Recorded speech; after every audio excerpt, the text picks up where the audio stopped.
Someone recently asked me why I didn't go, or if I'd consider going into politics. I told him that I did, well, sort of consider going into politics, because I suppose if I was going to be a commentator on Fox News, yeah, that's sort of going into politics.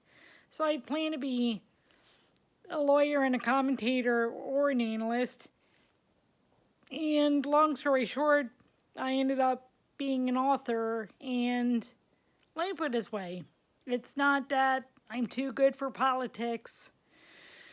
It's that, trying to think how to put it, because I'm obviously not too good for politics or too good for anything else. Well, yeah, I'm trying to think how to put it, because it's like, it's not that anybody is necessarily too good for something. It's, you don't want to become, because human nature, because of what Adam and Eve did, is inherently, human nature tends to lean toward the bad, is the best way to put it. And so it's not that I'm too good for politics. It's, if I got into politics, I'd either have to become really corrupt, or I'd have to leave politics altogether, because, long story short, I would just not be able to stand a lot of what was happening. And even, for example, I volunteered for the Howard County Council, what was it, Howard County Council Commission on Disabilities. So we go from being disability issues, as one Howard County citizen pointed out, we go from being issues to simply disabilities. That was his or her complaint, that people with disabilities were being called issues. Well, we went from being called issues to disabilities.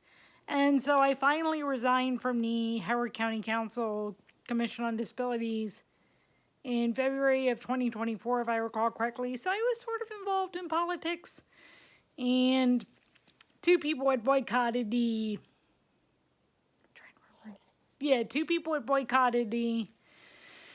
Howard County Council Commission on Disabilities.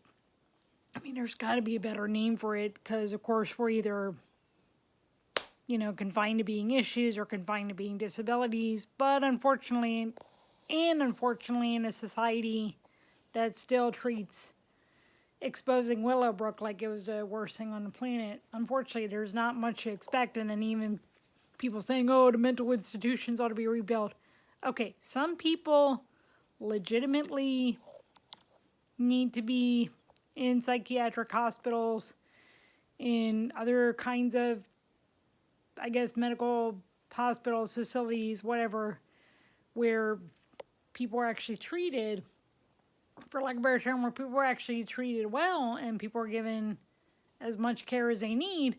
But you don't have to have seen the Willowbrook documentary to understand exactly why Willowbrook needed to be exposed. All you needed to do was see the pictures of it. And I guess, at least if you're a person with disabilities like I am, if you're Jewish like I am, all you would need to do is see the pictures and maybe a few minutes of the documentary. And you'd basically go, Willowbrook in its own way, hate to say it, but Willowbrook in its own way, people are going to say it's probably all a flip, but based on the pictures I've seen, based on what I read, etc., basically Willowbrook was one of America's Auschwitzes for people with disabilities. And so that also goes